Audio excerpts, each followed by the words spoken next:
How are they so strong? They weren't stupid. They made their research and found there is an ingredient in a yid. That's it. A minna. A minna b'Hashem. Doesn't matter who you are, what you are, how you look. If you're a yid, once you touch him in a minna, they'll go to the end. They went through they did their homework and saw the schwachste yid. A minna, he's ready to kill himself or ready to kill others. He'll go. There's nothing to do. So they had to find a way. How can I shuckle a little bit the minna of a yid and try to get him a little bit weaker there? Maybe then we'll be successful, and again we will be the only successful, powerful nation that overcame the Yidden who nobody else was able to do. Interesting enough, we find that by the Gezeira of the Malchus, the Gemara quotes, which then was Malchus Yuron, by the Riven, it's Terobles, they made a Gezeira on Shmiri Shabbos, and Yidden went and hid in Amara, and they kept Shabbos there, and when the Goyim found out, they used to do a very smart idea. They used to light a fire on Pesach Amara by the opening. Then the Yidden were left only with one out of two choices. Either you're going to be Mechala Shabbos and put a fire out, or that's the end. So automatically they knew what did the Yidden choose to do. They had two reasons which al pi halucha they were able to put the fire out. First of all, it was Pekiyach Nefesh. Second of all, Kibbi, putting out the fire, is only if you need. It has to be Maleches Machsheves. The Gemara brings very few examples when Kibbi on its own is a Malucha. In this case, it would not have been a Malucha, so they could have done it. They chose not to, because it's a Gezeira Shema. They are not lighting the fire because of any other reason but to make us be Mechala Shabbos. If that's the case, we're ready to go. That's how strong the Yidden were. Now, this is the same time when the Yidden were Misyavnim, they were Shvach, but once you play around with our Amina, that's the boundary. If you step over that, it won't go. They were trying to figure out a way, how can I get those Yidden to be to weaken their Amina? They found where and how to do it. They heard Yidden going besmadrish. If it's a Hasidic shul, it's in the mikveh or by the kava. If it's not a Hasidic shul, they have their other, gathering places where they socialize. And I heard him speaking, if I would have thought about this idea earlier, I could have been so successful. This would have worked. If I would have made a meeting with my bank manager, I could have worked out a loan that worked for me, and this would be. I was so stupid. Where was I? Why couldn't I do this? Why couldn't I do that? And if I only would have just this and that. Oh, wait a minute. So, it's not all in the hands of Hashem. It's good to hear. That was good news to them. Comes, I say this in my Chiva, Erev Yom Kippur, Motzei Yom Kippur, Sikkis. Oh, the Rabbeinu Shalom. Is it all the Rabbeinu Shalom? Or it's only partial to the Rabbeinu Shalom, and a little bit is left for you. How does this work exactly? So they found that when it comes to business and being successful, and Koichi V'Oitzin Yudi, where the Greeks are very strong, what does being strong mean to a person? Makes you a better person? Meaningless. The Greeks, strong, worked out, is something. Becomes a hero for doing nothing. There's nothing to it. He becomes, but that was the mentality. They saw that the Yidden struggle. Everybody struggles. And even though they have a minute, they always have a challenge. When they have something in business, if they're successful, Baruch Hashem, my idea worked. I had such a great idea, and mamish, it worked. If they're not successful, I could have done this, I should have done that. And So when it came, and then he jumps back. Oh, alles was the Rebbe Shalom. They kept jumping back and forth. So this Yevuni thought of an idea. You know what? I won't bother you. Do whatever you want. The Rebbe Shalom is great. Alles is fine. But at work, at least in business, give it up. Become a little bit of a Yevuni. Adjust to us in business. Business only. You can go to shul and you can daven Hashem, and he's listening and understands everybody. Alles is fine. In business, either you're successful, or you have to learn how to become successful, or you have to learn how to do things better, but it has nothing to do with Hashem. Back then, the shor, the axe, was the most, that's what they used for most of the work. It was all field work, to plow, to schlep the wagons. So they said, you write on Keren HaShor while you are working. Only now. When you go back to shul, when you go back home, yeah, you can celebrate whatever you want. But not over here. When you're in business, it's business, and business only. Don't mix the two together, it has nothing to do. If you know how to do it, you do it right, it's gonna work. If you don't know how to do it, it's not gonna work. That's where they came in. As soon as they started working at that, it's very interesting. There were Rabbeinu Bechaya quotes at Rabbeinu Chananel. Very interesting.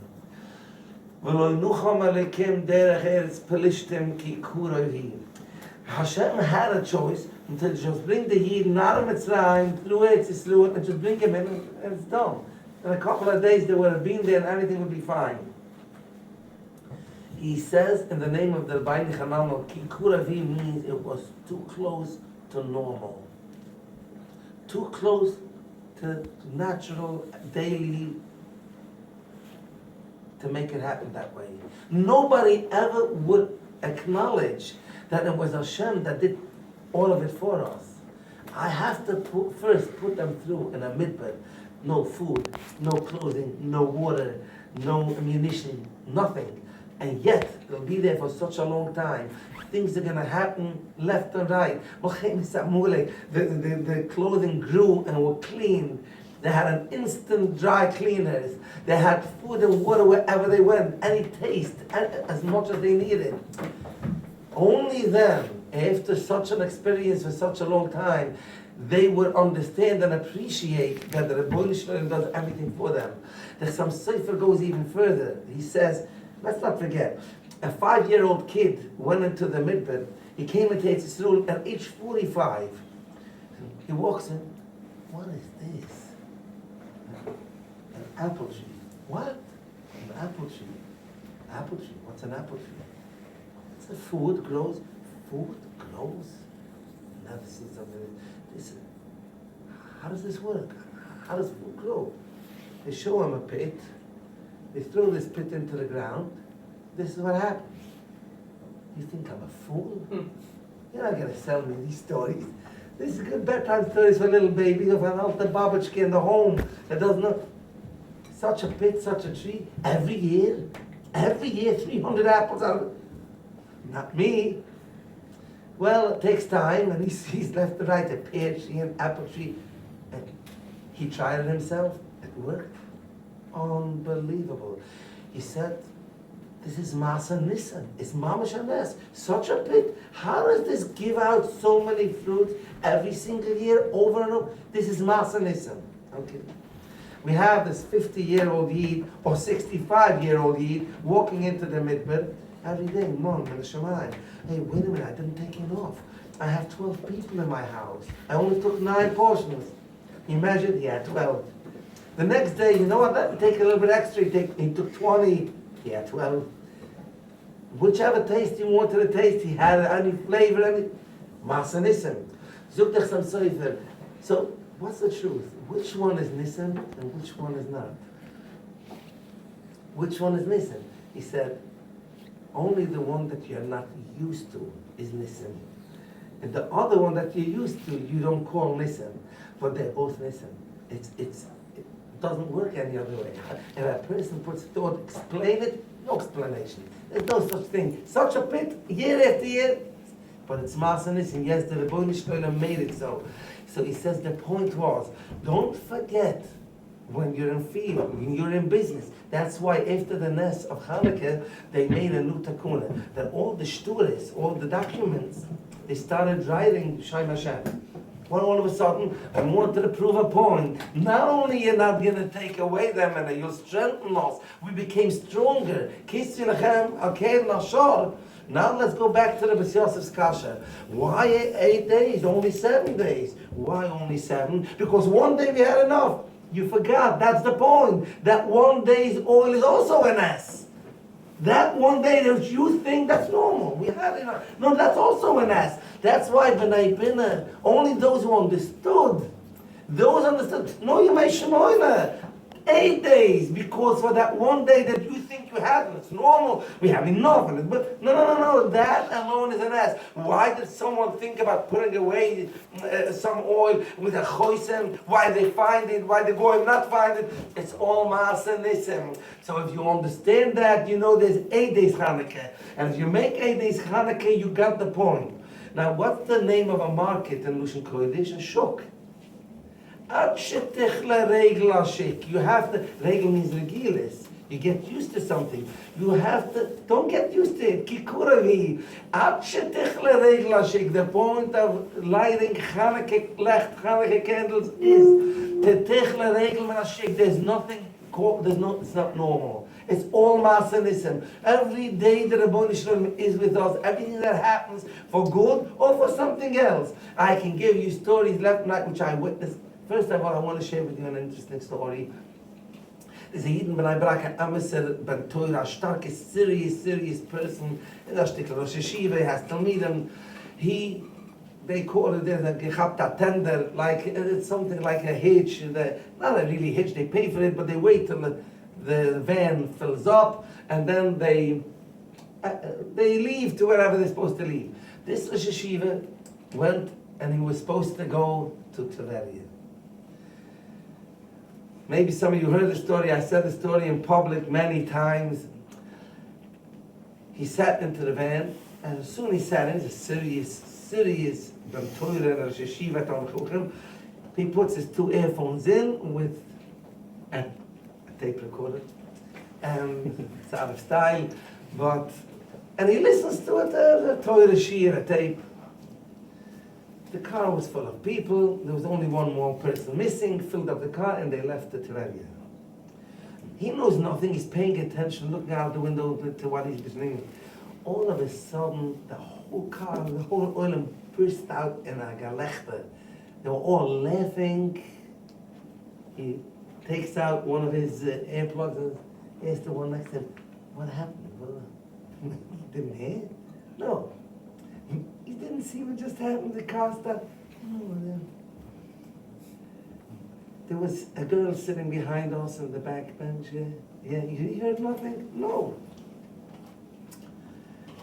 The story was that unfortunately, if low-class people sit together in a van from B'nai Brak to Tveria, which takes more than 15 minutes, the language and the shmi starts turning to left, and it wasn't proper in any which way for any yid.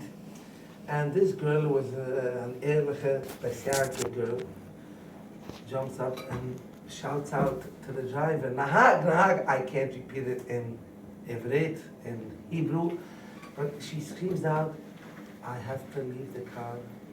Please, can you drop me off?" Okay, why are you so excited? No, I can't listen to this. I won't listen to this. This is not allowed. I want to leave the car.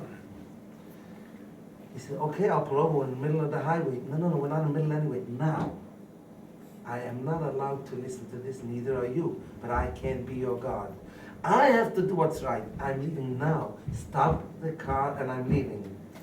So he said, "Why not? It'll be a little bit fun." Stops the car in the middle of the highway. She jumps out, and he takes off, and they all burst out in a gelechter. And they tell him the story of this Rosh Yeshiva.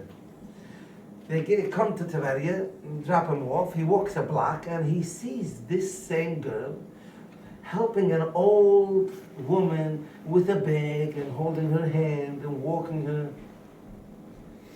He walks over to her in the middle of the street. This is Yeshiva, says, aren't you the girl that sat in the same car that I sat? Yes, I am. How did you make it here? I just arrived 5 minutes ago. I can't talk now. I have to take care of this woman. If you really want to know the story, call me. This is my number. She leaves him a number, and you can call me tomorrow. He calls her tomorrow out of curiosity, and he didn't know what's coming. And she tells him the story. You know what went on in the car. You know what they were talking about. And then I made a cheshbon. I'm in the car. I'm on the highway with him. I figured, listen, you're in the car. You look to me like much more better quality, but you're not even listening. I didn't have that choice. I said, listen, I have to do what I have to do. And this is what Hashem wants. I'm doing it. I have no cheshbon. I'll find my way. I have to now. What I have to do is leave. I'm leaving. I walk out of the car in the middle of the highway, just trying for a minute to think. The car stops, and the driver asks me, would you know how I can get to the Kaiver of Reb Meir Balanes in Tverje? So she says, of course I know. Will you be kind enough to tell me? He says, no, if you will be kind enough to take me along, I'll show you the way. Oh, you're a malach min hashamayim. Sitting, like that they know that they were the malach min hashamayim. She sits into the car and leads him to the way to the Kaiver of Reb Meir Balanes, where this is Yeshiva Mena. Sitting in the car, this woman tells her, Azor, we had a big nest, the family, in this day. And ever since, and we made a later, that we are going to go to the Kaiver of Reb Meir Balanes, and we say to them there, and we give tzedukah, it's a mamish a whole yom tov. I have only one brother, and this one brother used to pick me up and take me, we used to do things together. But now, unfortunately, he's in the hospital and couldn't take care of it, but I didn't want to give up. I'm still capable of going. This old woman was schlepping. So I wanted to keep my neder, and I took a driver, but he said he doesn't know where it is. So I'm very happy you are a good shaliach. Walking up to the Kaiver of Reb Meir Balanes, she tells me, you know, you were such a good shaliach. There's another thing that we took upon ourselves in this day. We always managed to find a yusim or a yisoyma to pay for their chasana in this day. I pay out. So maybe you can find, again, my brother used to take care of it, but maybe you can find me a yusim or a yisoyma that I can pay for their chasana. I would like that to happen in this day too, because even though the day is going by, but maybe you know somebody. Her eyes go down and she says, I have no father and I'm a Kala. Wow, I wanna see you tomorrow. Can I come to your house tomorrow? Okay. She's talking to this Rosh Yeshiva this tomorrow, the next day, and tells him she just left now. She paid out the whole chasana night, which she gives for every Yisrael every year, all the expenses of the chasana. But since I was the shliach, she added furniture, which she didn't give every year for the kala or chusn. She added furniture and a washer and dryer, which in Eretz Yisrael, I don't know if you know, a dryer, almost nobody. Wash machines, she paid up. So this is Yeshiva says, this girl went with Mesiris Nefesh, believing that she's supposed to do what she's supposed to do. It wasn't a Tanai, and Hashem is going to make, the Malach is going to come and leave let him do what he understands is best for us. You do what's best for you. The Chashmenum went, it's all natural.